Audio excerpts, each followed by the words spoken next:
Good evening, everyone. We're going to call this meeting. This is Lorain City School District Academic Distress Commission, Wednesday, March 21st, 2008. June 18th, 2008. So we're going to call this meeting to order. Roll call. Mr. Coffin? Present. Mr. Monteleone? Present. Mrs. O'Brien? Present. Mr. Richardson? Here. Dr. Solis? Present. Public comment. At this time, we're going to hold our comments to between 2 to 3 minutes. And if you come to the mic and you have a comment to make, please state your name and address, please.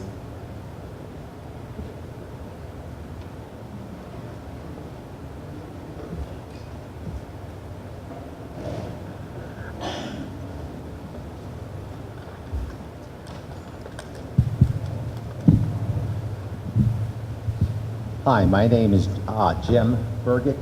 I've been a sub in the district for the last 15 years. This is my home district here in Lorain.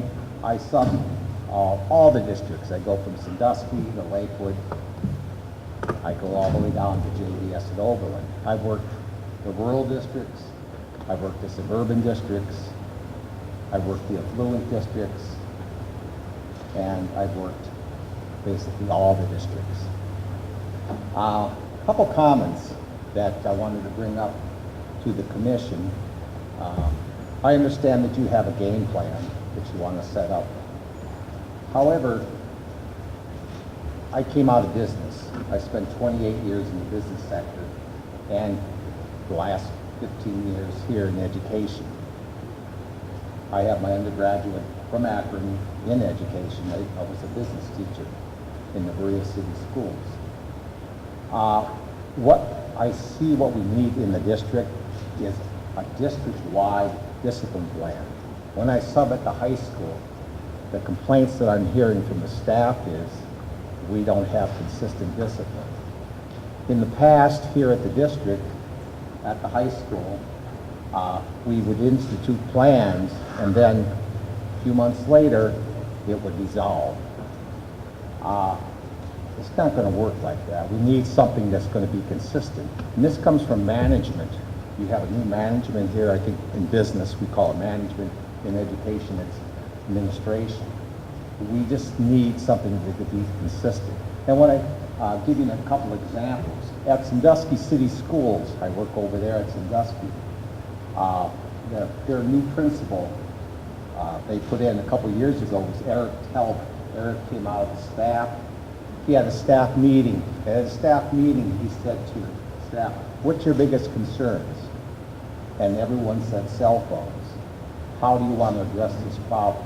They came up with a solution, and it's working in Sandusky. They cleared it through the board. They cleared it through Dr. Sanders at Sandusky, and it's working. How it goes down at Sandusky schools, at the Sandusky High School in particular, is that if a student has a cell phone out, the teacher says, "Give me your cell phone." Okay. If the cell phone isn't surrendered, there's a pink slip that's written up. At that point, it goes to the assistant principal, and there's 3 days out of school suspension. They took a step backwards, but they also took a step forward, 2 steps forward. Suspension rates went up a little, but then the academics also went up too. It worked so well. I was there about the 3rd week into their school year a couple of years ago, and out of the 12 or 1,300 students at Sandusky High School, they've only confiscated 8 or 10 cell phones. It works. It works.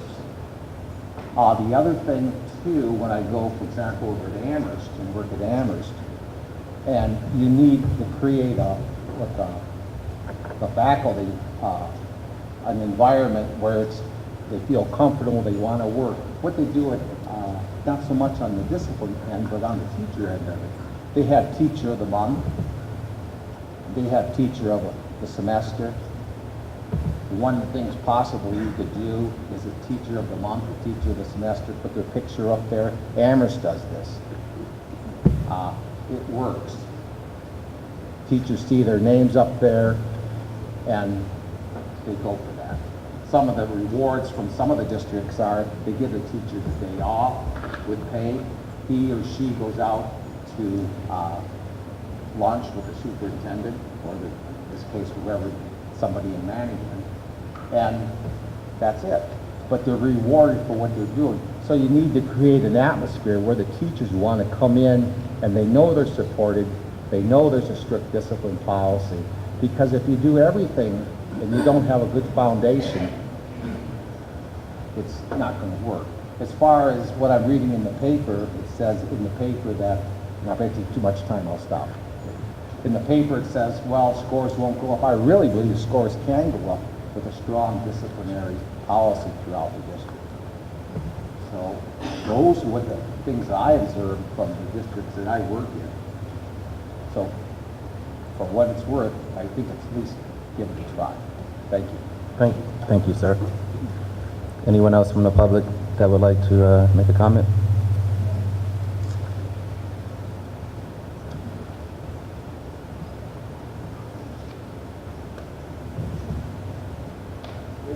To the point, I want to know about the levy. Can you speak into the microphone, say your name and address, please, for the record? Nancy Cook, 1604 West 20th Street, Lorain, Ohio.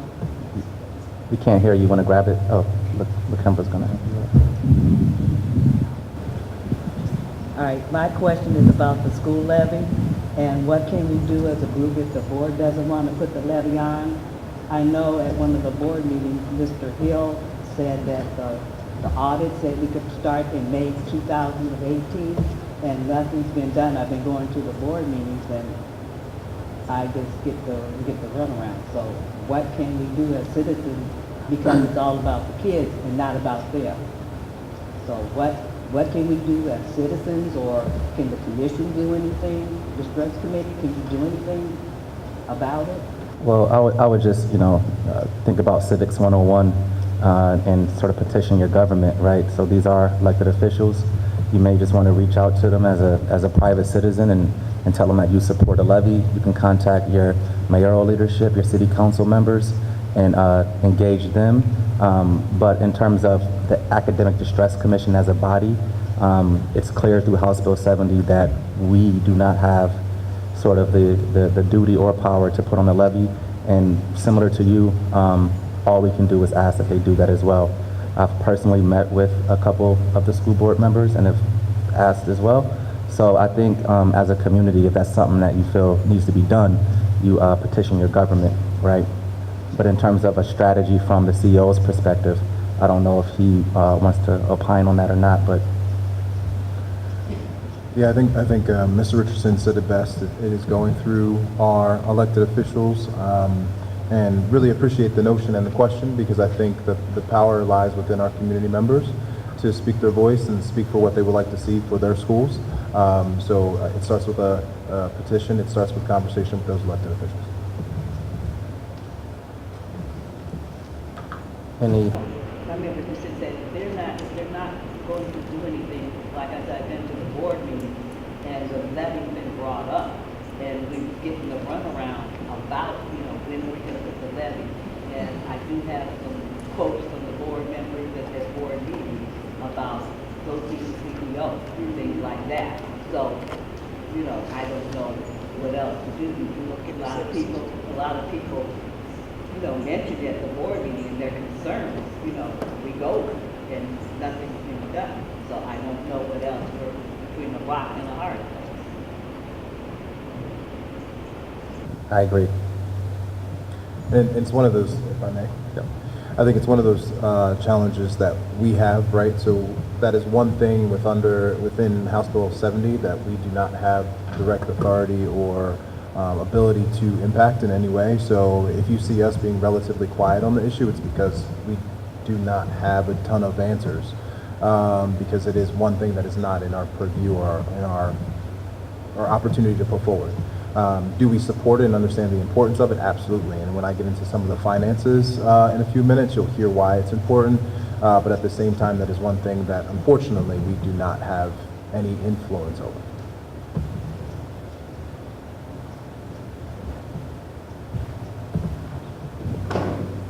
Please state your name and address. Thank you.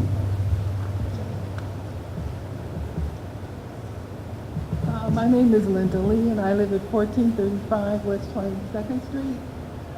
First of all, I would like to give Dr. Hardy and the commission a vote of confidence. I feel like you guys are doing an exemplary job. I don't know how other people feel, but I'm so tired of the negativity coming from the board. That's always in the newspaper. How is that going to help our students? A levy needs to be passed. And I don't know for sure. Mr.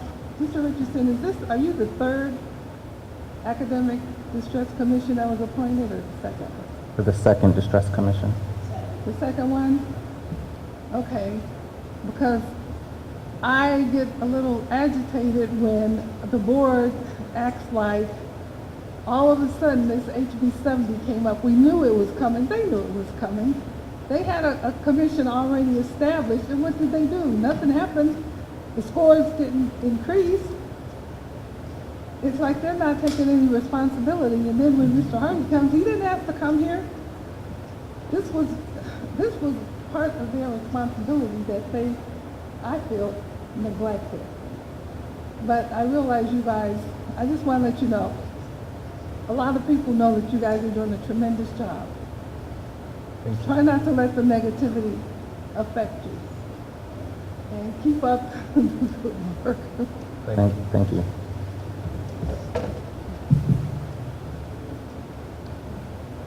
Any other comments from the public?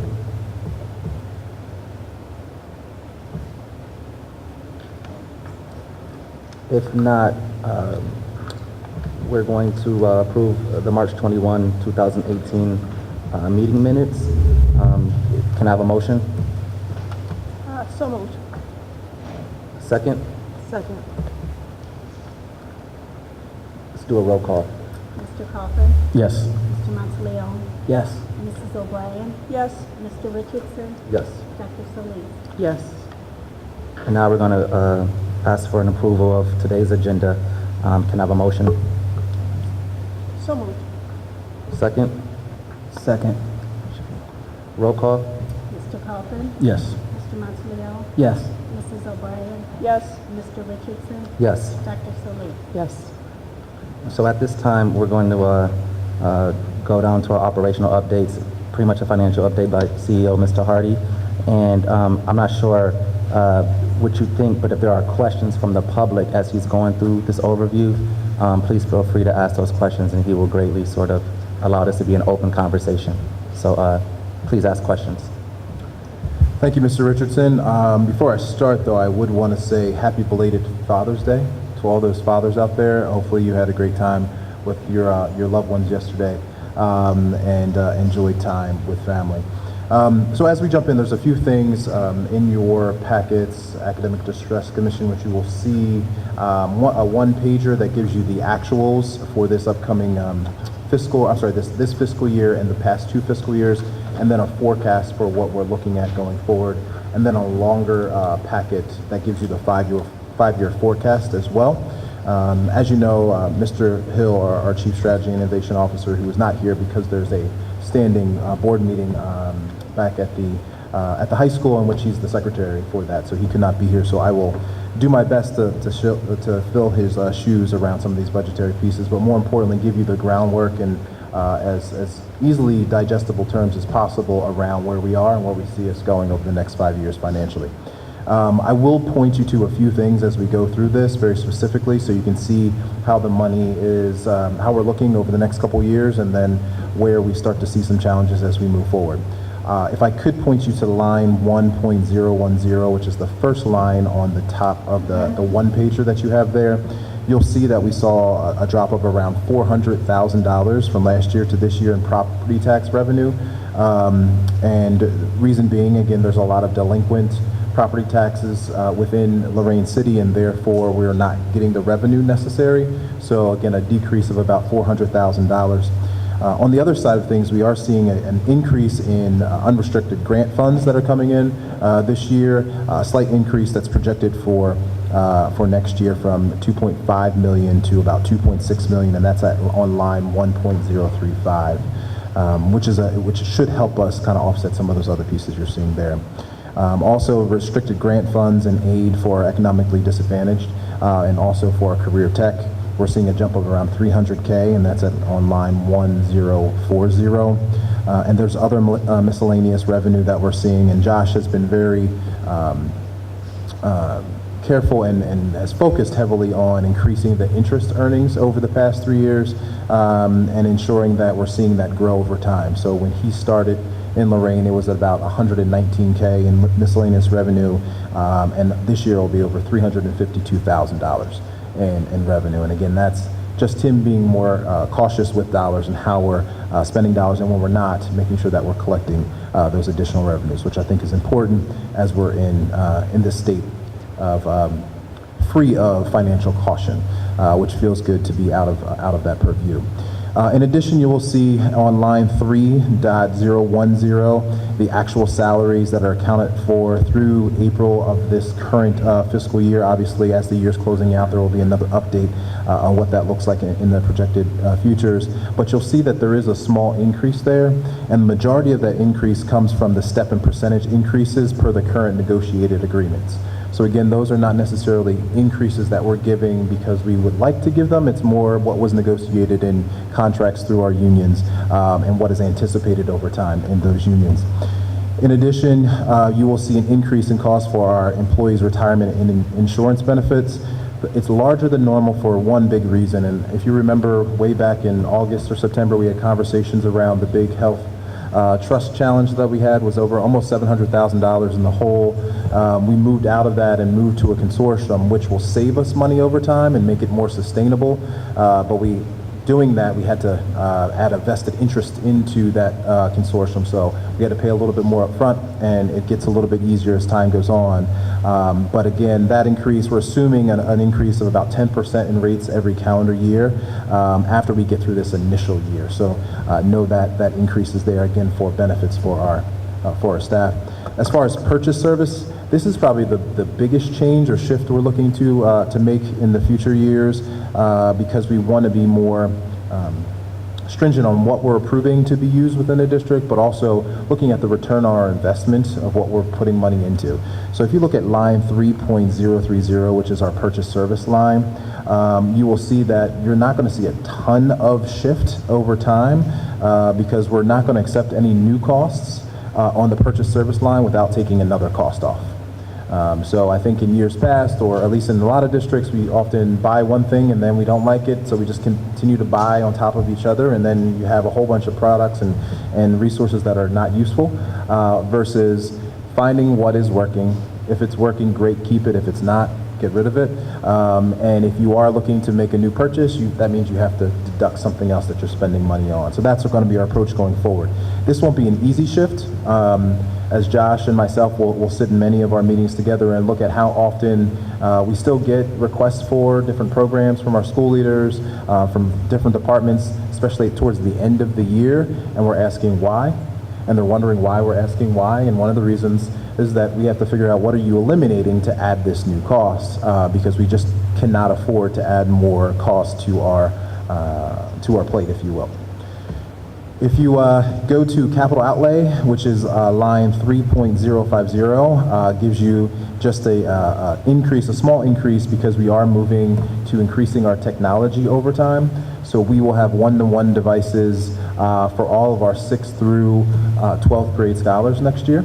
And so it's a big shift for us because, one, we realized and heard a lot of our teachers say we needed technology in the hands of our kids. We also needed to know that all of our kids have access to a laptop, and we realized that we need to do it now and build it in a sustainable way.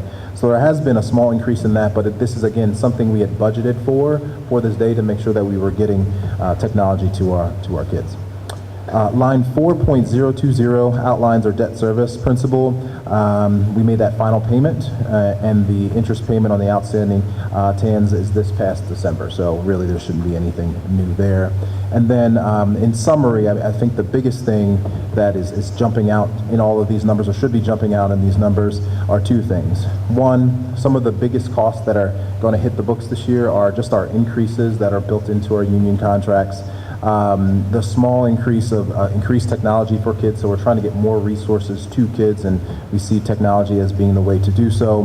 But we're also seeing a decrease in property tax revenue that we're receiving.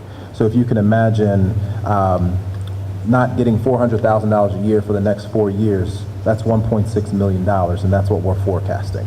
So thinking about losing almost $1.5 million, a little over $1.5 million because of property tax is a big issue for us. So again, financially, we feel relatively good until fiscal year 2021, in which we would be in the red at that point. But at the same time, I think there's a few things that we can do. Obviously, we'll be more cautious with our money than probably years past. And more importantly, just making sure we're measuring our return on whatever we're investing in. The second piece, we realized too that there is a levy, to the question that came up a little bit earlier. This forecast does not assume, the forecast that's in front of the ADC does not assume any new money after May of 2018. There's no new money. The levy that would be passed, obviously, is a levy that would be a renewal. So this would be supporting money that's already within the district. It's not new money where we would be asking for, but this forecast does not assume in the future that $3.1 million would be there in future years. So we'll see a decline of $3.1 million in our future forecast because we realize if it's not something that comes in, we can't account for it. So we're also thinking about how to adjust for those potential possibilities and unfortunate challenges. But at this point, I'll stop there because I ran through a whole bunch of lines and numbers and see if there's any questions. So in the short term, there's no, with the financial picture, just to clarify, no riffing is part of any plan for next year. You envision the staff staying as is? Correct. Okay. And to that point, you know, in terms of student supplies and needs for students and sort of teachers and like equipment and instructional support, that's on the table. I think that's... Yes, that's on the table. We've already, through our Chief Schools Officer, Dr. LaKimber Brown, have been just doing a deep dive analysis in some of the programs that we have used or are currently using. For example, in the past few years, we've spent, I think it's a little over $60,000 plus on SchoolNet. We found that there's a good number of teachers that use it, but we definitely do not use it to its full capacity, moving away from that and investing in something that's a little bit more meaningful for a cheaper cost. So all of those type of practices and kind of evaluations are happening currently, so we're getting the right resources to our kids. I have a request. I don't think it's going to be too difficult to do. So we're seeing a snapshot right now. Given that we don't meet on a regular basis, it's hard to keep track of this stuff. And so from now on, if we have a baseline, if we can see decrease, increase in some of these major areas, that would, I think, give us be able to see some patterns in spending and where we're Trending. Yeah, that would be helpful. Absolutely, not a problem at all.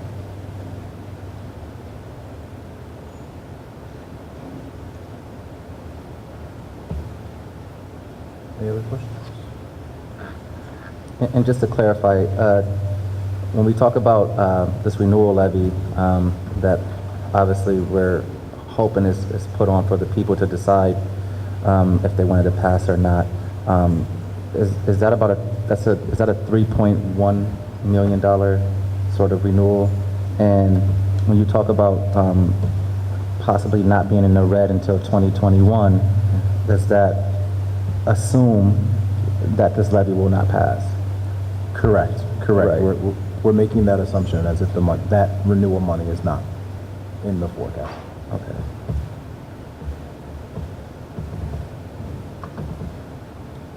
Mr. Harvey, assuming that there is no renewal levy, are there any national opportunities, philanthropic, that you might be able to go after to replace some of that money? There are a few, and we've been in some discussions around seeking those national philanthropic dollars, in which I'll speak to a little bit more about one that we were able to secure, which was really, really good news for our district and for our kids and teachers. But there are a few other conversations that are being had right now to hopefully fill that gap. And if nothing, it'd be nice to have in addition to, if that is renewed. So yes, those conversations are taking place right now. Thank you. Mm-hmm. And also, I mean, this is more or less for the public. So we've also been talking with the ODE, the Ohio Department of Education, and also talking to legislators about sort of, you know, House Bill 70 on its face is what it is, right? But when we think about levies being sort of potentially used as sort of, you know, I don't know what word to use, but with levies being an issue or whether or not they go on or not, what is the role of the Ohio Department of Education in sort of stepping in to support the ADC or support the district? And while it is my belief that there should be some local support of public schools, but if the local people aren't given an opportunity to support their schools through their tax-paying dollars, then how can we also look to the ODE, if that's possible, to support some of the work that's happening here in Lorain? So I want you to know that we're flipping over every stone. Everything's being turned over. We're asking questions. We're looking for additional revenue because we know that while the $3.1 million is not assumed in this sort of next couple years forecast, it's hard for leadership to do their job if they don't have committed money or can't forecast for at least 5 years, right? So we are pushing, we are asking questions. It's an unfortunate situation, but I do think that hopefully we can get past this.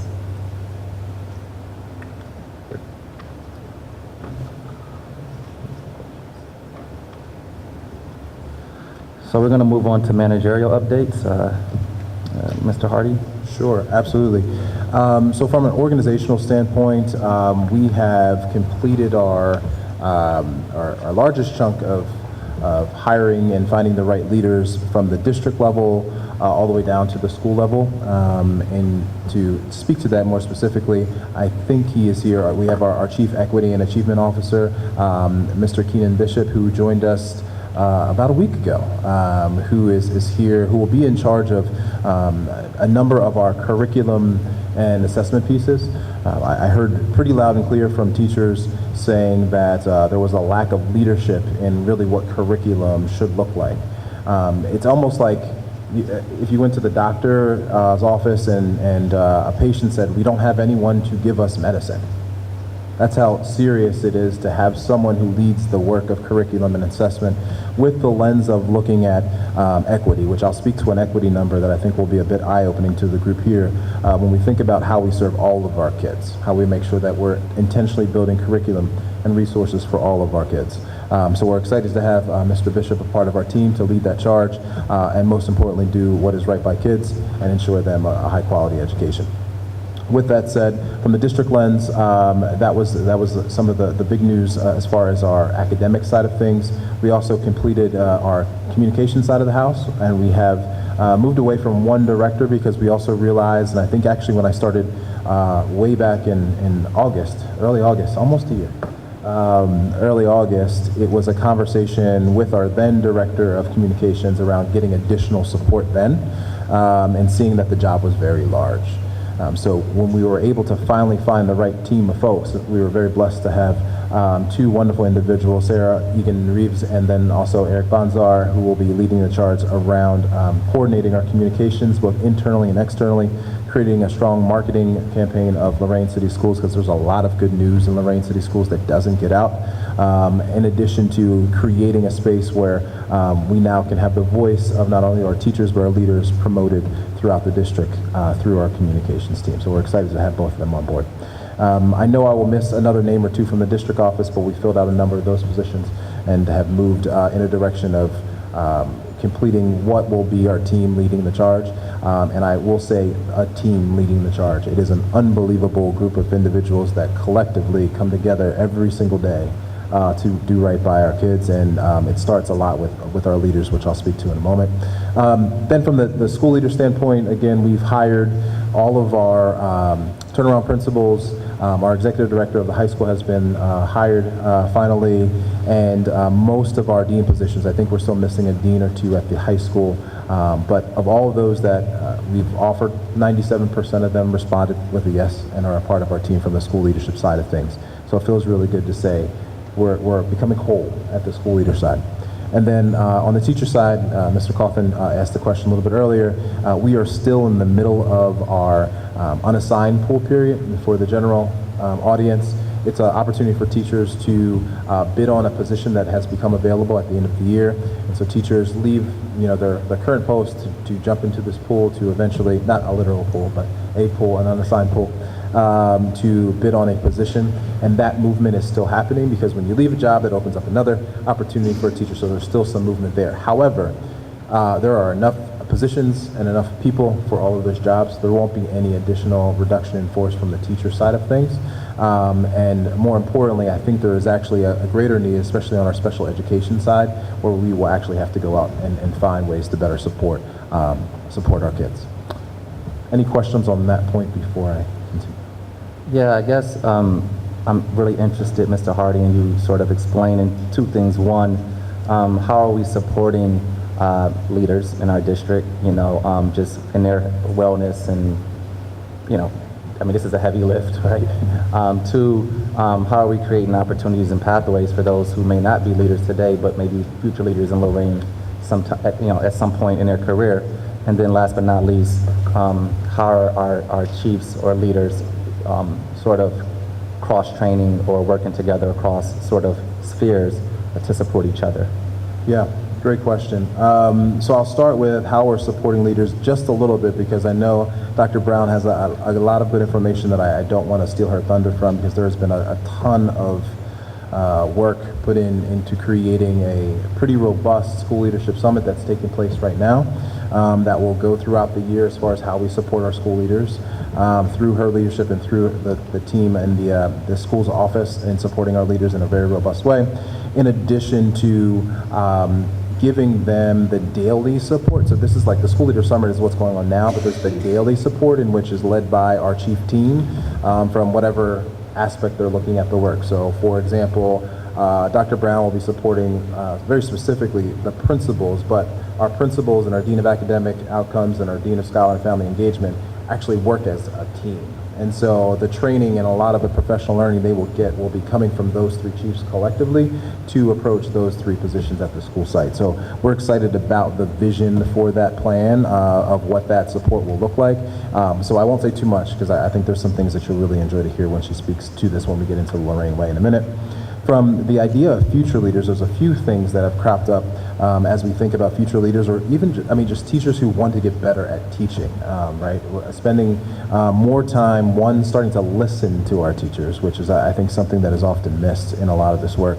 I know that Sarah and Eric have sent out a few announcements to get some focus groups going with our teachers. I think we have 9 of the 12 slots for our upcoming focus group of teachers on June 25th. So excited to kind of start to hear more of the voices of teachers of what they need to be great teachers and then great leaders. And then through the people office and working in coordination with Jackie, we building out a network called our Teacher Executive Advising Network, which is to empower our teachers to bring not only their voice, but their perspective on how we can get better in a way that says, the things we've been doing, there's some good things there, but there's so many other things we can lean on to become stronger, and we need to hear from teachers. In addition to bringing teachers to some of our district functions, from inviting that network to our ELT meetings, to engaging them on seeing other networks of schools that are working well. So in September, for example, we're planning to go to IDEA Public Schools in Texas and wanting to bring a few teachers so they can see also what excellence looks like. I think that's part of the process. So those are ways we're looking to grow teachers, but ultimately maybe even light the fire for future leaders. But for teachers who, want to and are committed to being an excellent teacher. And then lastly, as far as how does the chief team kind of work together to get at some of our challenges, I think you would be very impressed by the amount of time they spend with each other. I think sometimes it's almost like you all just give each other a break, because it's just the level of collaboration that happens is real. And I'm not saying this because there's a microphone in front of my face. It is real. The team has coalesced around outcomes and realize it is not just our chief schools officer's job to make sure principals are great. It is a collective leadership team's job to make sure that our turnaround principals are great, and the same thing for teachers and others. And so they spend a lot of time together thinking through professional learning, thinking through what support looks like, and making sure that it's aligned from the top all the way throughout the system. And so I think that is just a kudos to this tremendous team of individuals who have spent so much time to make things right by our leaders and by our teachers. Great, thank you. Any other questions from members of the commission? Gentleman in the back, you want to come to the microphone? Please state your name and address, please.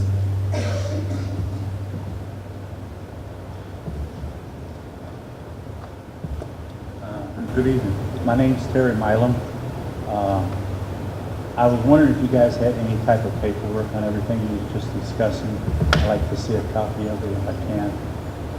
Then I might be able to make some questions by the time we get around to the second public opinion. So if you have any paperwork, I'd like to know where it's at so I can take a look at it real quick.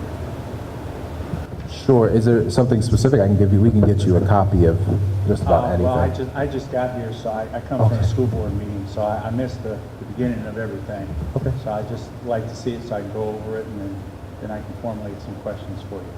Sure, absolutely. sir. We can definitely get a copy of a few things. I don't know, Len, if there's extra copies that we can potentially.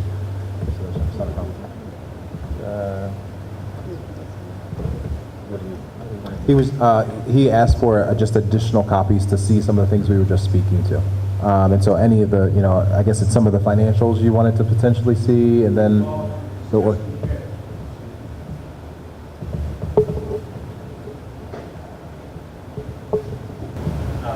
I heard where you guys are going to bring teachers up and maybe send teachers someplace. I'd like to find out what's going on with that. Then I want to see that, if there's something that's in the program that we have established now here in Lorain that will allow the teachers to be able to go and travel without causing any problems later on with financially here in the city of Lorain. And if we're bringing teachers up, are we paying them to come up, or is their school system sending them up so they can see the type of programs that we have up here? I see. Go along right along with that real quick. The overall cost and what the program is going to be like for the teachers, because I know someone would like, some of the teachers I've known over the years would like to expand their education, and I heard you guys talking about maybe getting someone to be able to go back to the school and stuff. I'd like to see maybe what it's going to be entailed to, so everybody can understand it a little bit better. I know I would. Sure.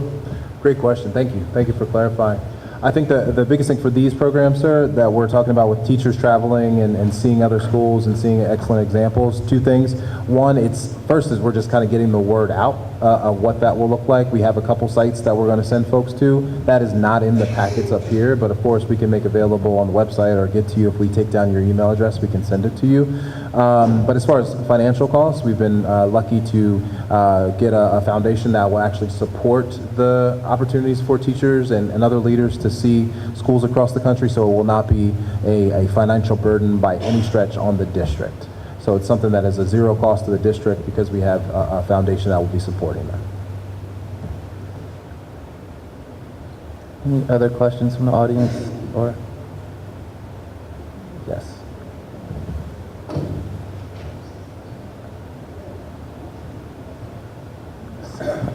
State your name and address, please.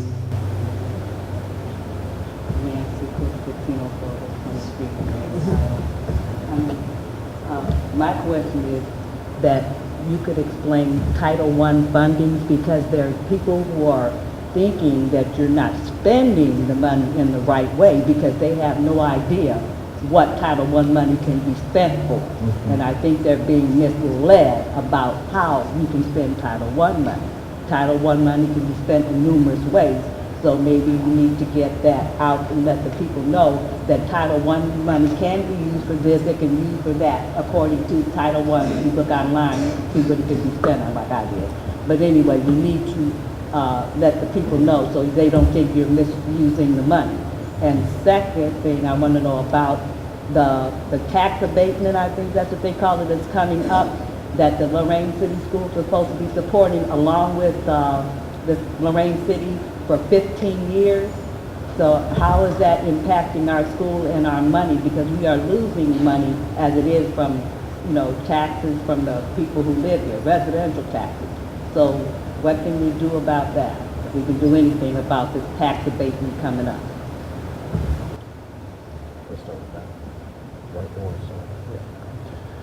So I'll start with the second question, then move to the Title I question. So the issue that that has been brought up, there is from our understanding, there is a proposed tax abatement of a property on Broadway. I think it's a hotel, I believe, in which there's a request to have it abated, and so they will kind of live tax-free for a bit. We are still in the middle of looking and analyzing how that would impact our district. From very preliminary numbers, if again approved, this is something that ultimately goes through the school board for their approval or not. Could lose up to $2.6 million over time, over those 15 years of additional revenue. So those are funds that would not come to the school district if that property is given a tax waiver or abatement. As far as the Title I, and again, those are preliminary numbers, and for further questions or comments or about that abatement, I think again that's something that's being brought, and it was brought through the school board. It was actually not brought directly to me. It was brought to the school board for their attention. So if there are further questions, feel free to reach out to those individuals on the elected school board. And also, just when I was on city council, the city of Lorain would do tax abatements. We approved several on the far west side, and would also do TIFs for new commercial construction. And what it does, while it does give the abatement and property taxes come to the school, the idea behind it is to encourage commerce, right? So the idea is that while you're losing 2.6 on property taxes, when you attract people to stay there, so if you have a local residence tax, or you have a local hotel tax, right? Which Lorain I think City Council approved back in 2014, and trying to imagine or reimagine what that space could be. So that's on the books. Also, you attract sales tax, right, to the local community. So the idea is it's not a school versus city issue. It's more of a, how do we invest in city? So it's more of a theory, like how do you invest in your community in a way that's going to ultimately bring a diverse sort of stream of revenue. So I totally get sort of the theory of it, but on the practical side of it, it is an abatement, and like the abatement on the far west side of our community.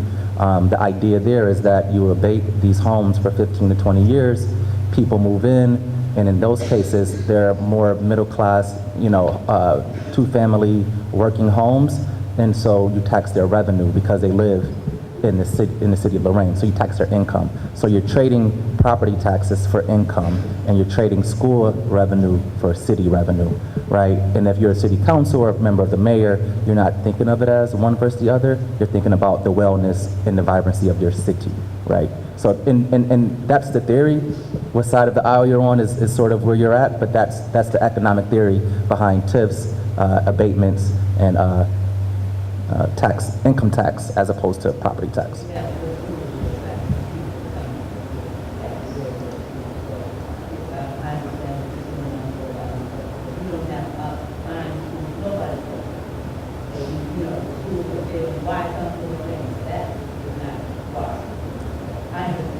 And I understand what you're saying, right?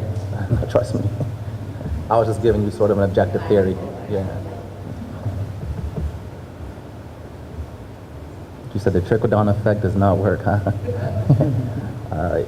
And she had a second question as well for the CEO? Yes, Title I funding. So what Title I can be spent on? And again, the list there's a number of things. One, obviously, we've used it traditionally as having Title I teachers who are supporting small groups of kids through like an intervention model. But you can use it for so many other things around school culture and behavior, curricular resources, workbooks, things of that nature that is much more expansive. We found that the way that we were using or have been using Title I funds have not supported our schools and our scholars to the degree in which we needed it to, so we had to go to another path. I think the gentleman who spoke first around a discipline plan and behavior, that has been a common theme that we need to address our scholar behavior. Hence why we move towards focusing our time and energy in first getting a chief family officer to support that work.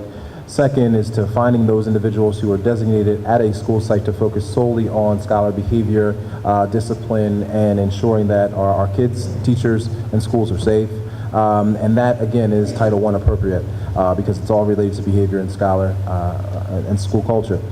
So our allocation of funding is really kind of to our disposal. To just throw another wrinkle out there, and I'm glad Rachel is here so she can give me the thumbs up or thumbs down if I have articulated this right. Within the past few weeks, we've gotten indications from the state in which we can now use our Title I funds and pool them with our general operating funds. So now the pooling of our Title I and GOB monies allow a little bit more flexibility on how we can allocate and spend those funds to meet the needs of our kids. So that just expands the way that we can think about our money so that we can actually meet the needs of all of our kids throughout the district. So the way that we had used it in the past might have been at the time a solution, but we realized that our problems are a lot more dynamic and we needed a different solution. And it was helpful, one, to realize what we could do with Title I funding and how we could use it differently, but two, now that we have this pooling opportunity, it allows us to expand our purview. And I got a thumbs up from the money in the back. All right, all right. I was just trying to see the title of what they, I looked through the report and know because we want to find out what they spent time and what money on. And I thought they bought programs, they did things that were really good, but I wanted to do something that was directed for the children. Right. Because somebody made a comment that the money was supposed to be for the kids. When I looked at that, they were using it for the kids. The other, and I'm glad you brought that up, the other thing that has been brought to my attention too, just to clarify the role of a Title I teacher at the time, there was a little bit of confusion around who, the kids that they do serve, and I think there was a misunderstanding that Title I teachers were supporting our special ed population, and those are a completely different set of instructors and who are, one, certified and trained to do different work, but Title I teachers were not necessarily for our special ed population. We have intervention specialists that support them directly. So I just want to also clarify that so that we can make sure that we all know how Title works and how we're utilizing it. And just to sort of, I just want to clarify about the hotel, it's actually a bed tax or a hotel tax. That room by room you can tax residents. So that's the idea behind it. And again, I think it's just you know, the city's sort of theory of economic development and how they want to tax residents and commerce in the city of Lorain. So that's important to understand as a note. So if there aren't any updates or other comments from Mr. Hardy, we're going to move on to instructional updates, the Lorain Way update. Great. This is probably the piece that I'm most excited about because honestly, this first year, we spent a lot of time, one, getting the right leaders, getting the right people on the bus, if you've heard that phrase before we're able to drive it. So if you can imagine, it's about month 9 now, not even a full year. Has been a lot about finding the right leaders for the district, reorganize ourselves to make sure that we have a strong foundation and build from there. So our attention was intentionally around getting the right human capital in place. Our attention was very intentional not to spend a lot of time and energy on providing new programs and more curriculum on top of teachers who are already worried about so many other pieces. It wouldn't have been fair to teachers. I also think at the same time, coming in August wasn't the time to just change direction in every classroom. And so intentionally left classrooms alone. So therefore, it is, yes, our attention was a lot about getting the right adults, and academics is now our next phase. So in your packets, we realize the Lorain Promise outlines, again, the goals and direction and strategy, but the Lorain Way is giving you the how we're going to get there. And so I believe this is up online for a comment if you ever want to see any of what we mean by the how, so how we're going to get there, and the shared expectations we have across the district, so you can understand the importance of the work that we now have to take now that we have the right adults in all of in the seats. In this document, you will find a few things, and I will allow a few folks to come up here and kind of wow us with the work that they put in to make this document something that's real and tangible in some of the school leadership training and so forth that has already taken place. But what you'll see here in this document, starting with academics, is just an outline of what we expect to see across the district, from district leader all the way down to teacher, or from teacher all the way down to district, however you want to look at it. And the same thing from our school culture lens. So sir, your question around discipline and behavior, it's addressed here in the Lorain Way and what we're looking to address a lot of those needs. And then lastly, how do we develop and reward our high-performing teachers? I think it might have been one of the more eye-opening pieces that just speaks to the culture we need to change. When you see a lot of great things happening within classrooms and teachers doing a lot of great things, but when do they get a high five, let alone a award or recognition? And it doesn't happen very often. So we want to shift that culture. So what you'll see in this document, because I won't go in great detail on it because I have a few other folks kind of speak to this, but the way that it's outlined for each section, you will see the alignment to the Lorain Way, the strategy that we're pushing on, the goal that the section is directly addressing from the Lorain Promise, and then the rationale for the change, and then the areas in which we expect to see these expectations really meet the bar or change the way we look at things. So from there, after you look at those expectations, again, those expectations are in the data dashboard that I've spoken to at a few town halls. We'll be measuring those on a daily, weekly, monthly basis so we can see what movement is happening. And if it's not, how we course correct and improve those numbers. From the expectations or the results we should see from those expectations, it breaks down into our common picture or our vision of what it should look like in each of these areas. And then after that part of the section, it will give you what our district-wide expectations are, what our school leader expectations are, what our teacher expectations are, and then it'll give you 3 sections on how the school district will support each of those entities, the teachers, the leaders, and ultimately from the district lens. So that's the repeated parallel structure of each of the 3 sections, again, around academics, school culture, and people. So with that said, I would like just for a few minutes for our Chief Schools Officer to come to the mic to speak a little bit about these academic expectations and how they're playing out within the School Leader Summit for our school leaders. Dr. Brown? Good evening. Can you guys hear me? Perfect. Really thrilled to be here to kind of share with you really some of the academic factors driving the Lorain Way and then what you should expect to see next year, both from leaders in particular and how they engage and support with teachers. But to paint that picture, all week we've been working with the leaders and we've been sharing some different statistics that will drive the work and the why we do these things.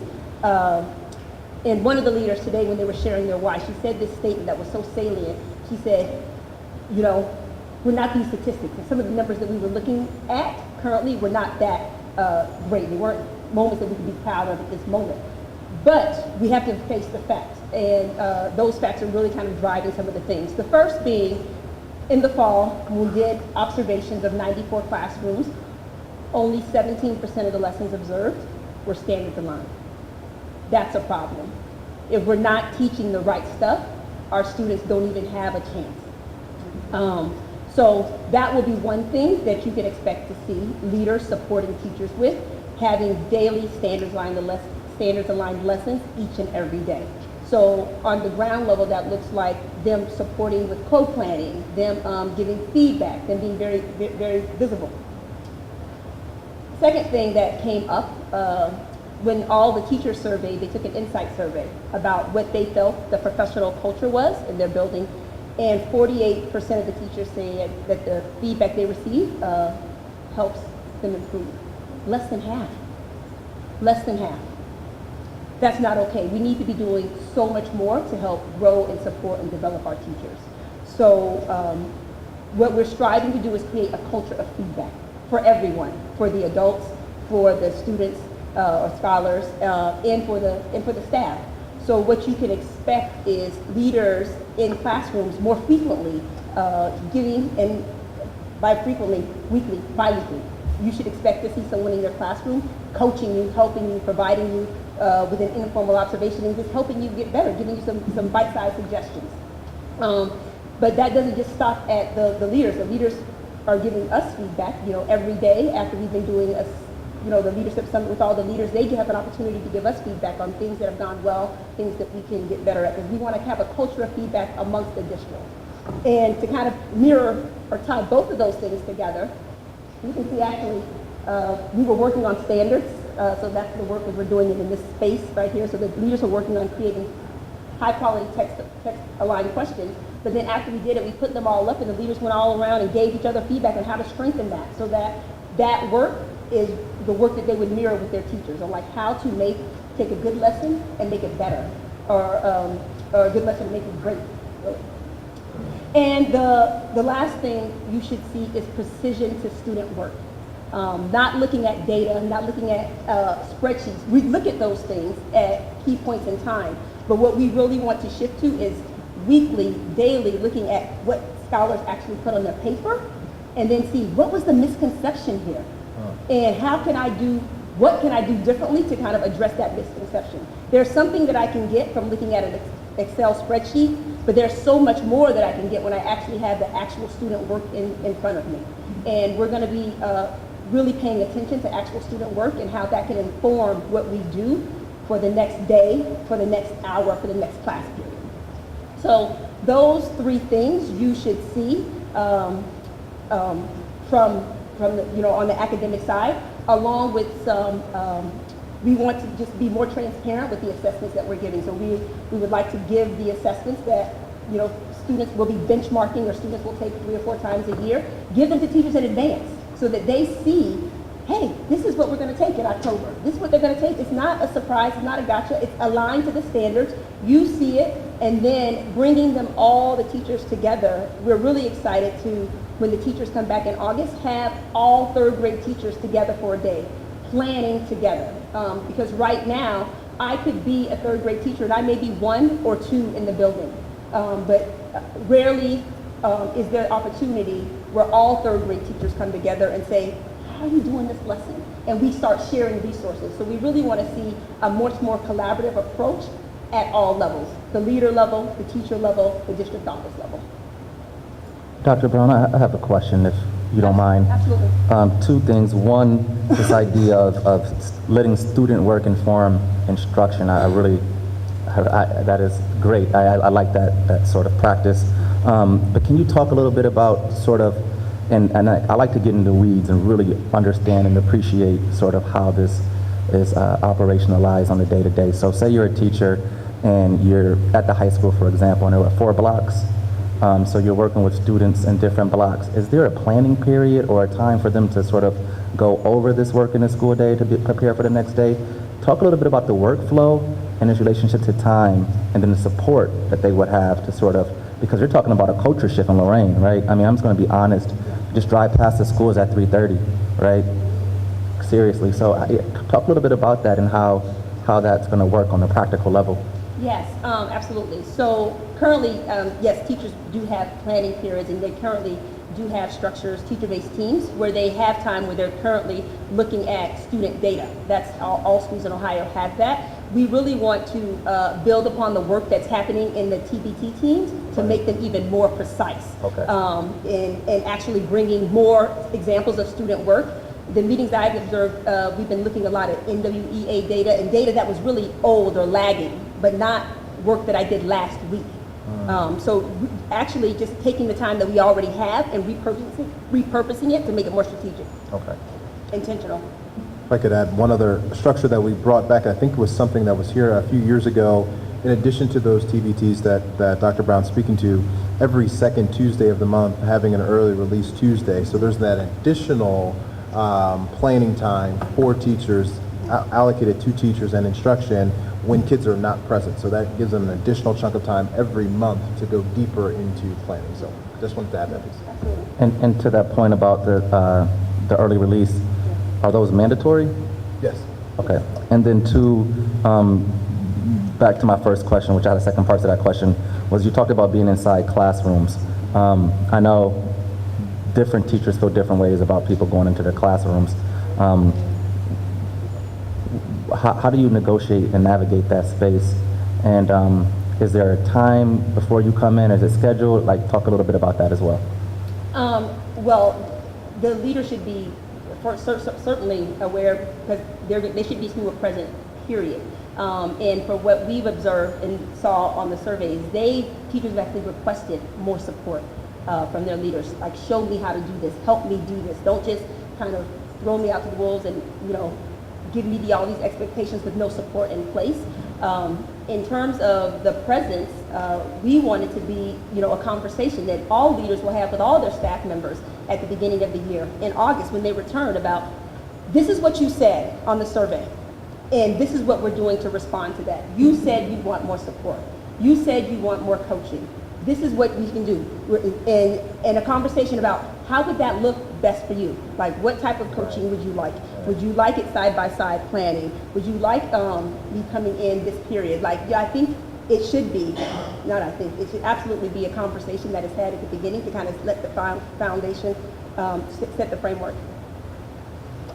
Dr. Brown and Mr. Hardy, can we circle back to the early release Tuesdays, just so we can be transparent to our stakeholders? One of the reasons we got away from that practice is because it put a lot of burden on our families as far as releasing their students early and not having daycare, families that were working schedule-wise, transportation, etc. So, and I'm sure you've already thought about it, but I think it's good for everybody to hear how we're working with our community wraparound services, daycare centers, etc. to I guess be proactive with those issues that families might have? It's a great question, and I apologize for actually not acknowledging that earlier. That was one of the biggest challenges when we were creating the schedule that we came upon. The instant response was, and mostly through our operations team, is thinking about how we can get kids to different locations, whether it's after-school programming, which will be moved up a little bit. So we've had a number of conversations with a couple of our partners to think about that. We also know we still have a lot of legwork still to do with parents to understand the challenge of this, so we understand what they need from us. So over the next few weeks and throughout the summer, we'll be communicating, more outwardly of like what is the need for folks, so we can be prepared for that first day, which I believe is in September. So we have a little bit of time, but still we have to get that right by our parents. Great question.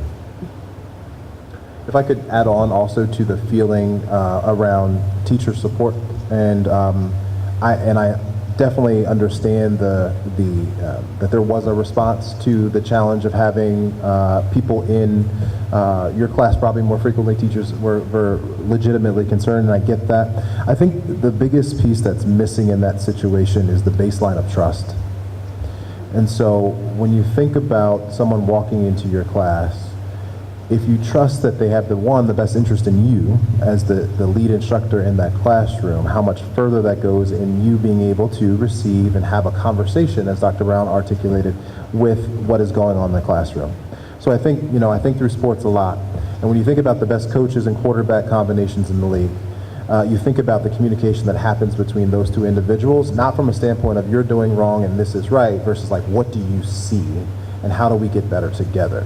So that approach for a school leader and a teacher will be something that we have to model, but it'll start with kind of either rebuilding, creating, or establishing trust that I think in some cases might have been. And I wrote that down. And that's one of the things that I wrote down. It's not going to be a gotcha. That's the worst thing that I think you could do. And I think whomever those people are going to be, they're going to have to show a level of expertise, understanding, because I think, speaking for teachers, if someone comes to their classroom and they feel like they can't relate to what I'm doing in here, that's not going to work, and there will be no progression of moving forward. So I think building the trust, like I said, I wrote that down as a key thing that's going to have to be done. I agree. I think it's the opportunity to show a mirror versus a microscope, right? So like having that coach who's there to kind of show and talk through like what they saw without judgment, but just like, here's what we saw versus like, this is what you did wrong. Now can I ask, yeah. And I don't know all the backgrounds of the hires that you've made, but do they have a background in classroom teaching? Because I think for teachers, one of the things that we often look at is, well, how can you relate to what I do because you've never taught. I mean, it's kind of like when you, so is that something that throughout the district, throughout buildings, we can say, hey, this person coming into my classroom has been in the classroom? I don't know. Yeah. Oh, absolutely. So not only have they been in the classroom in many cases, if not all, I'm trying to think if there's any exceptions, we try to match, especially our academic deans and deans of scholar engagement, with age groups in which they taught as well, so they can not only relate to a content area, but also a grade level as well. Because I think it's important to the point of trust. Someone sitting next to you telling you or having a conversation with, how things are going, and you have to look at them, did you actually do this? Absolutely. All those boxes have been checked. Okay. Yeah, absolutely. And at the high school, just, if I don't mind me moving in that, the academies, is the person that's in charge of whatever the academy that you will be in, that's the person that will be doing those type of things? Is that how Correct. that's going to be set up? Correct. Okay. Correct. And that transition, at the same time, those academies will transition over the next 4 years, but for those that come online next year, yes. So the executive director will be at the top of the food chain. Correct. Those people will report, and those people will deal with the teachers directly. Correct, exactly right. Exactly right. Thank you, Dr. Brown. Oh, unless you had another question for her, Patty? Well, I was gonna, but. No, Okay. good. Well, I was gonna, the comment, first, and then a question. Consistency, we've talked a little bit about that, this evening, and, thinking about, if I'm a family that starts at one elementary school in the fall, and for whatever reason, we have to transition to another elementary school somewhere else in the district, how can we ensure, and I think I know the answer, but I would like to hear from you, how can we ensure that consistency for that student from grade to grade and school to school? That's actually something that we're really, we had actually Friday a very transparent conversation with the leaders about, because we had met with some teachers in, for the 3 middle schools, none of them were doing the same thing. And that was a problem, because we were trying to kind of get a scope and sequence and pacing guide together of the things. And,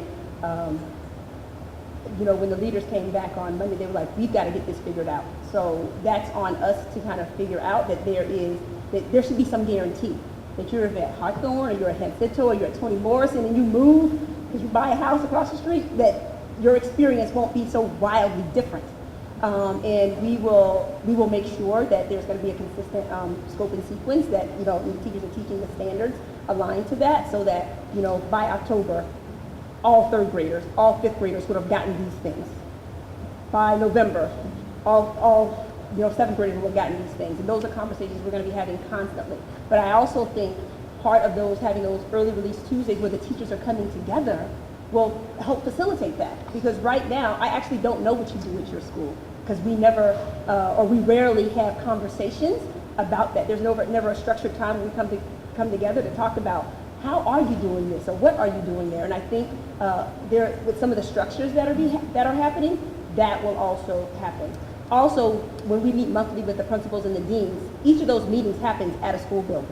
It'll happen at a different school building. We'll spend the first 2 hours walking the classrooms together, and then we'll come back and we'll debrief with that principal and their leadership team, like about what we saw in, like, you know, points of pride, and then just, you know, 1 or 2 recommendations.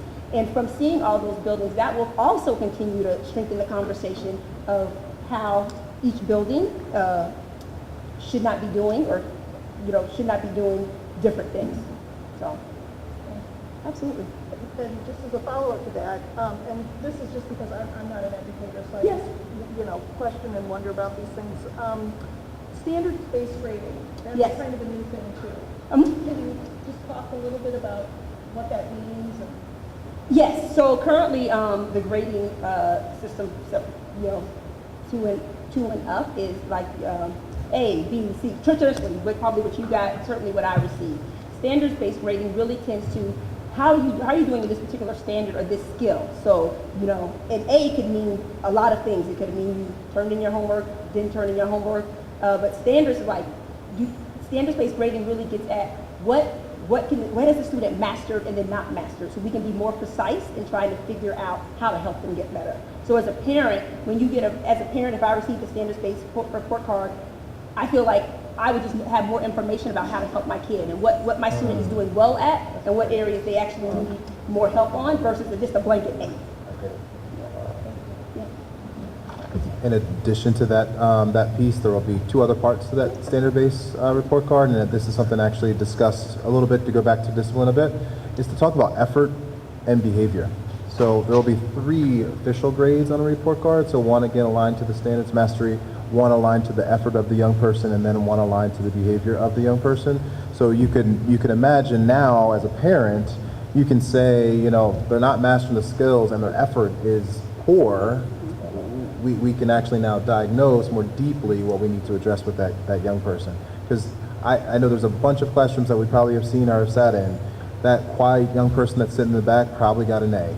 But there's no way to know if they actually know what they're talking about or if they understand the content. But they're quiet. So they got a good grade. That's not fair. It's not fair to kids. Thank you, Dr. Brown. And I love this conversation. I really do, because this is what we should be talking about at meetings around instruction and how we improve the quality of instruction. Oh, I'm sorry, sir. I didn't see your hand. You want to state your name and address, please? Yeah, Terry Milam, 4201 Tacoma Avenue. My son just graduated this year. Congratulations. Thank you. Yeah, effort to get him through, but he done good. He ended up with a 3-point grade average, so I'm happy about that. Could have been a little bit better than a couple of others, and he might have got a little bit more. But to go back to some of the things that she was saying and some of the stuff that you was referring to, I know when I was in school, we received just letter grades to let us know if we knew what we was doing or not.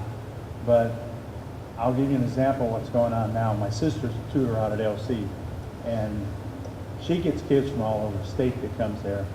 A lot of them out of Lorain and Levy areas and stuff, just to start their college programs and stuff. But she sees a lot of them that can't comprehend above 5th grade level, can't read above 5th grade level, and they just can't even hardly do basic mathematics to understand it, to even get through to do a checkbook or anything like that. And when someone from the military like myself sees these kids and stuff, and we wonder why our kids are not getting better, a lot of them is pounded from the day they start in kindergarten until they graduate. They got to pass all these little tests. You ain't worried about anything else, just pass that test so that we can get a good grade for our school system, whether if they know anything or not is the point. And I think maybe going back to a little bit more of the basics on how to teach, and so the kids can understand. Now there's going to be some kids that's going to excel in that and some that's not. But you can find out who's not being able to excel when you got a kid sitting back there doing absolutely nothing and getting a good grade because he's being quiet. He may not know the stuff, but he's being a good kid, he's just being quiet, and they just pass him right along. And then that's where we run into a lot of problems.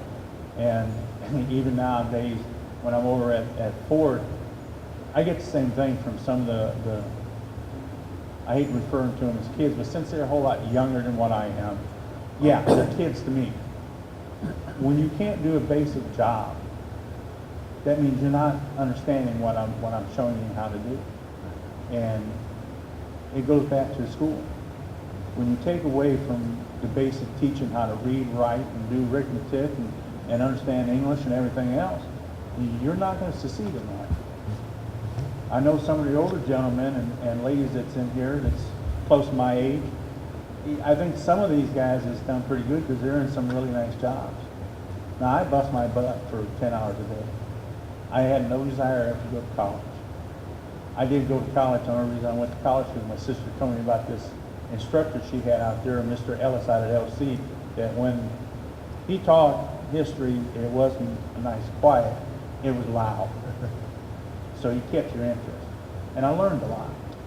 I got C's out at the college, but I knew more by the time I got out there. But when I went to his home and was able to do the book reports and sit there and talk to him about it, I got more of an education that way than I did sitting in classes and stuff. But it all comes down to how much we're willing to sacrifice to get these kids to pass these tests, not worry about anything else. Right. Completely agree, sir. I think there's a few things that I'm pulling from what you said, a couple of which is allowing kids to sit in the back of a classroom and pass because they're quiet or nice is no longer okay.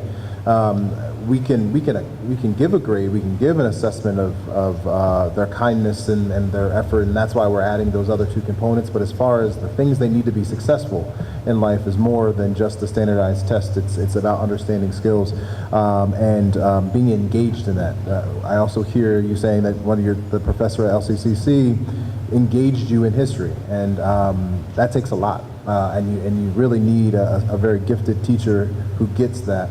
And I think it speaks to this next section of the Lorain Way when we think about school culture and engagement and getting kids involved more deeply in school.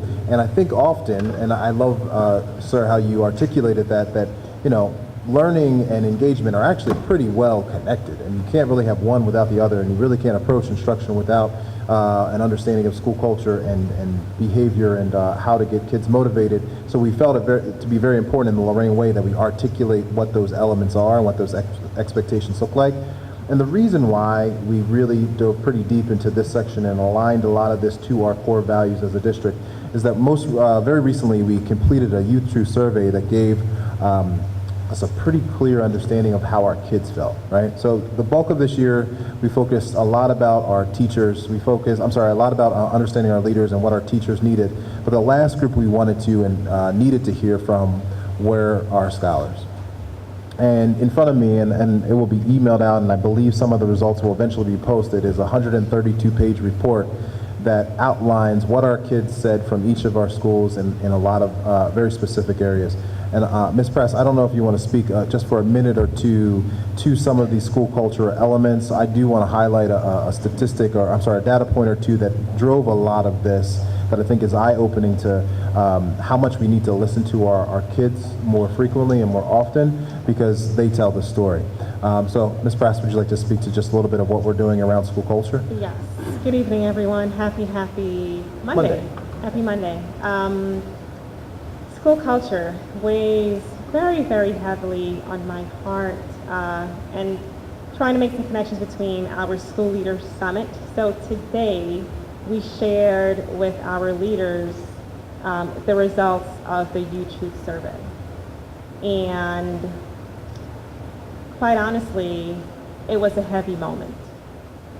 Not because there weren't points to celebrate, but because specifically it's some of the qualitative feedback that our scholars provided really struck a chord from the way that they felt, oftentimes unwelcomed by teachers,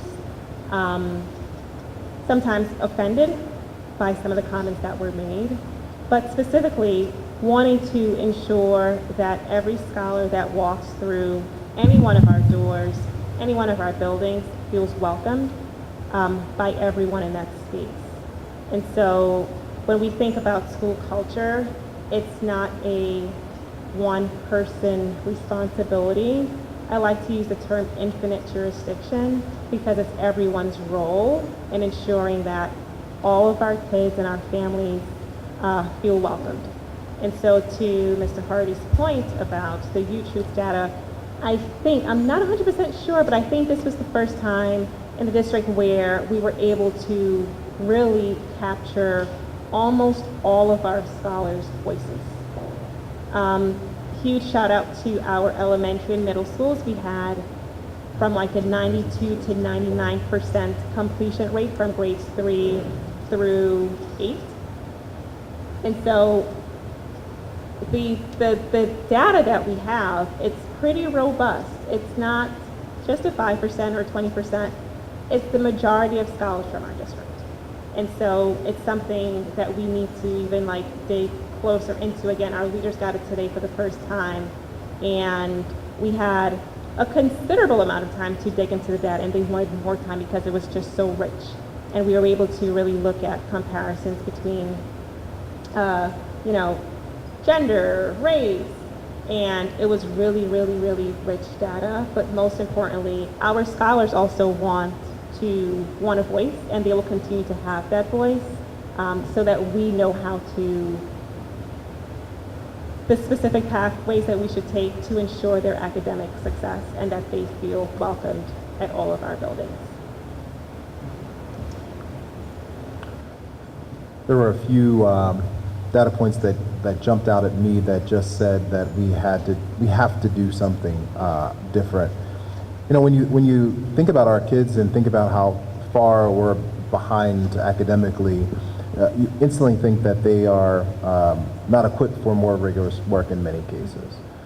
But actually the situation, a lot of our kids are saying we want more rigorous work, and because the work has been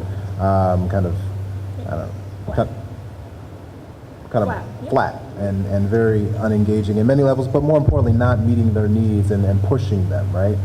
So instead of busy work, they want actual work that'll make them better, to the gentleman's point of like preparing them for the world that's out in front of them through rigorous experiences. Three data points that jumped out to me. At none of our schools did it indicate that the relationships, personal relationships with an adult, whether it was teacher or leader, I'm not sure if it specifies, at none of our schools did it reach past the 50% mark. So no school had more than 50% of their kids feeling like they had quality relationships with adults in their buildings. As far as relationships between peers, black scholars fell in the 22nd percentile of relationships, while our Hispanic scholars, it decreased all the way down to the 8th percentile, and then our white scholars felt that they only had like 1% of them felt that they were a part or had relationships. So you think about internal like relationships amongst kids, it wasn't even strong. And the last statistic is around academic rigor, which is really challenging and hard to read because it shows a vast discrepancy of what our young people are saying they need. 59% of our white scholars are saying that they are getting, only 59% are saying they get the rigorous work they need to be successful. So not even, not even above a D level worth of quality of instruction. And then our Hispanic scholars, it decreases down to the 25th percentile. And then our black scholars, it reduces all the way down to the 17th percentile as far as academic rigor. So all of these are just indications, again, from, and again, this is about a system-wide change. So this is from the top through our district leaders, through our teachers, through our school leaders as well, that this has to be something we need to change across the board if we want the culture to change in any of our buildings, because our kids are asking for it to change. And also, I'll add, in looking at scholar data, which was the YouTube data, and also the Insight survey data, right, which is the teacher perspective, and having culture be something in both of those arenas that needs to be addressed. It's not by accident, right? There is some action that has to be taken, and so really looking to our leadership team and our individual school teams to incite, create, monitor, and ensure that that action is happening in a way that gets our kids results, period. And I just want to add, I just want to commend you all for taking on this sort of project. I mean, I think about when I leave hotels for work, or when I, leave a restaurant or wherever, I feel like people ask about my quality of experience before I can even get to my car. And I feel like in education, we don't do that much. There's a lot of adults talking about issues and what's important to adults, and we never hear kids' voices, right? And this is the only industry. I mean, can you imagine going to your doctor and they're not talking to you about their performance or the procedure? And so that you all know, some more background about this tool was created by the Center for Effective Philanthropy and the Bill and Melinda Gates Foundation. Over 900,000 kids across the country have used this tool. And in Lorain County, Oberlin, Lorain City, Midview, and Cuyahoga County, we went to Westlake as well as urban community because we wanted to get a sense of what kids are saying. So this isn't sort of, and these are districts that wanted people to come in. And so I think when we start talking about turnaround work, or we're talking about sort of school culture, all these things, I really commend you all for going down this path, because I feel like, as I said a lot of times, the people we're working with or we're trying the lives we're trying to impact, we never get feedback from them in a data sort of driven way that allows us to inform our practice. So big kudos to the leadership team, to Ms. Prize. I know you've taken a huge sort of role in this space, and I'd be interested to see sort of how this data informs practice as we move forward in this district. So thank you. Thank you.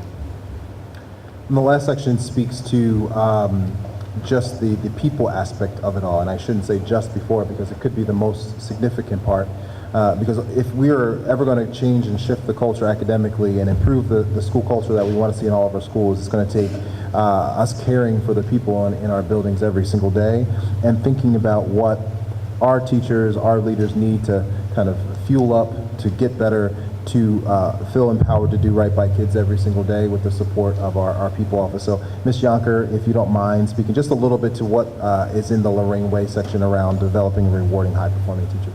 Absolutely. Hello. Again, my name is Jackie, and it is a pleasure to be here. So I think this has actually been touched on throughout the conversations that have been had today, rewarding our teachers. Somebody came up and spoke about that as well. And we know that there are things happening in our district that need to be rewarded. In fact, as part of the people office, there's nothing that our office can do without collaborating with other offices. And I know recently Dr. Brown pulled something from the Insight Survey and she said, Jack, you gotta look at this. And it was a quote from a teacher who was saying, I don't feel like there are ways for me to move on, move up, grow within the district. And there are no ways in which teachers who are going above and beyond are being celebrated and recognized. And so part of the work of the people office is to ensure that this is happening. And some of that work will come directly from our office, but also it's in conjunction with the things that will happen daily inside of school buildings with our school leaders. So one of the things that Mr. Hardy touched on was the Teachers Executive Advising Network. That's kind of the place where we're starting. And this is an opportunity for us to pull in some of the leaders of the district and allow them to have a voice and insight into what is going on at a district, you know, at an enterprise level, and start to be a part of decision making. So Dr. Hardy, or Mr. Hardy mentioned that they would go to school visits, but also I'm thinking about how I could work with this group to help determine what do those pipelines look like? What are teachers saying that they need in order to grow? Because we want to see our teachers stay with us, grow with us, stay with us, and become leaders. And then in the event that our teachers decide, you know, I've done so much here, I'm ready to take on the world, and that's something I need to do in another place, they know that the work they did here in Lorain actually prepared them to be a leader for scholars anywhere in our country, in our world. That's the work we want to do with our teachers. And I think right now they're feeling, from the feedback we've gotten, pretty stagnant and like they're not being seen. And so there's future work to be done in building out what that kind of pathway looks like. But the place we want to start is by pulling that network together and starting to use their voices to help inform how we move forward to build that out. I also want to touch on, because I think inside of rewarding teachers is also just the health of our teachers and staff members, and ensuring that they are feeling good about being with us, but also like that they're getting the things they need. And so we asked our teachers to give assessments at regular intervals throughout a school year and use that information, that data, to inform the ways in which they are giving instruction to our scholars. And it's really no different from how we should be looking at the needs of our teachers. And so giving organizational health surveys and regular intervals to make sure we have a pulse on the health of our teachers is super important to us, and something that we want to make sure we're starting up in the next year to ensure that we know and that we're acting on that feedback and transparently sharing with the teachers. This is what you said in the fall. By the end of the year, we're hoping we're seeing growth, right? We're seeing that the things that weren't feeling good before are feeling better, and that we're moving in the right direction. So that's a little bit to speak about rewarding and organizational health, and I think I'll leave it to see if there are any questions.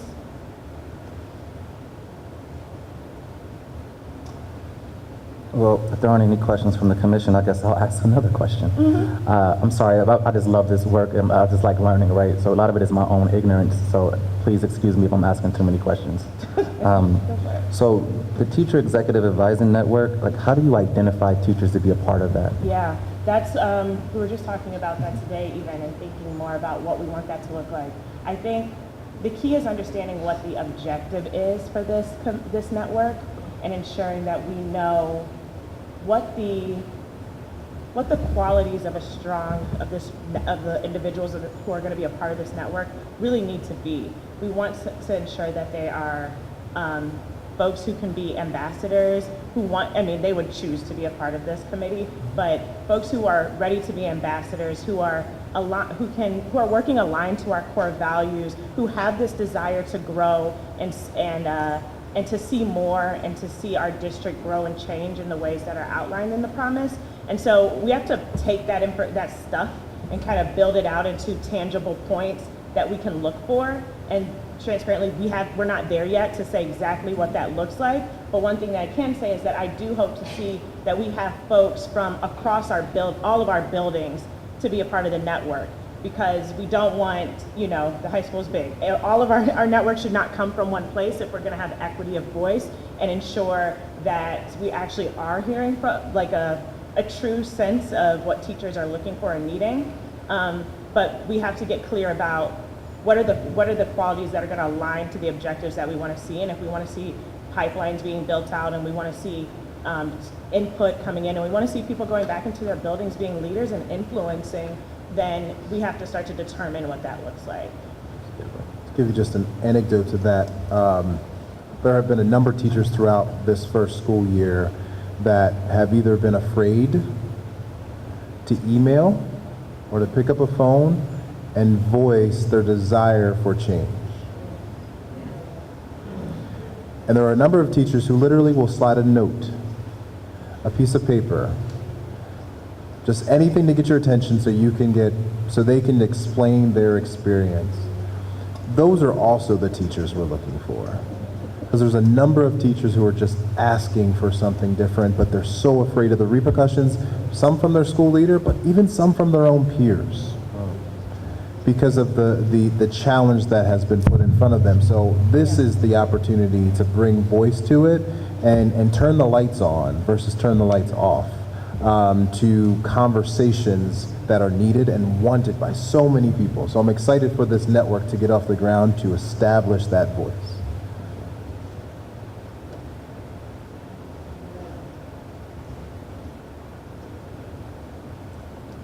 Thank you, Ms. Young.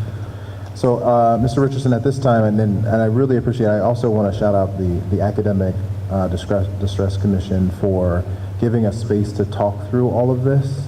And I hope you heard, and I know I saw from everyone that presented and that are here today, they understand the passion and pride that goes behind this work, because we want to get this right. I think it's only deserving of our teachers, it's only deserving of our scholars that we do things right by them. And so a lot of what you heard tonight is the work that is leading up to that academic change we look to see in 2018, 2019. But know that this is just the start of that, and you'll see a lot more to get us to where we want to be. So thank you for the space to articulate where we're trying to go. So at this time, we're going to move into another public comment for those who, after hearing our leadership team present, may have questions or want to add something. The mic is yours.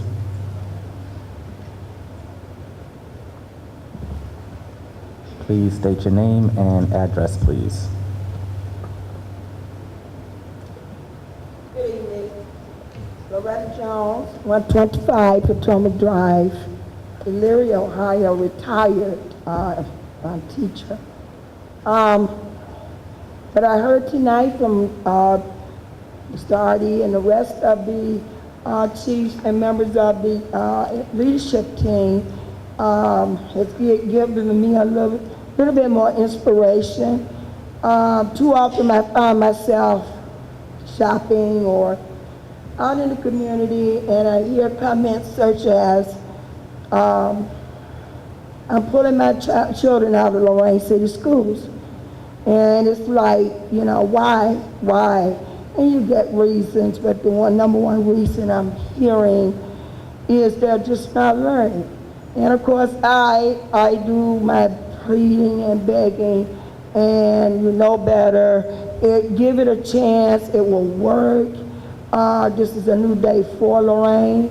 And when I'm reading and hearing community people, we must continue to believe in this district as we have always done, because that's why we're here.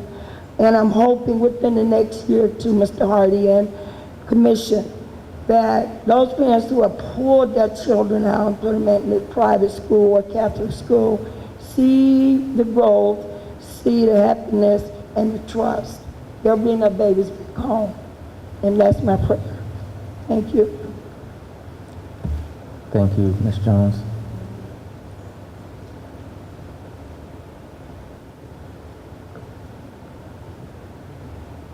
Any other comments from the public?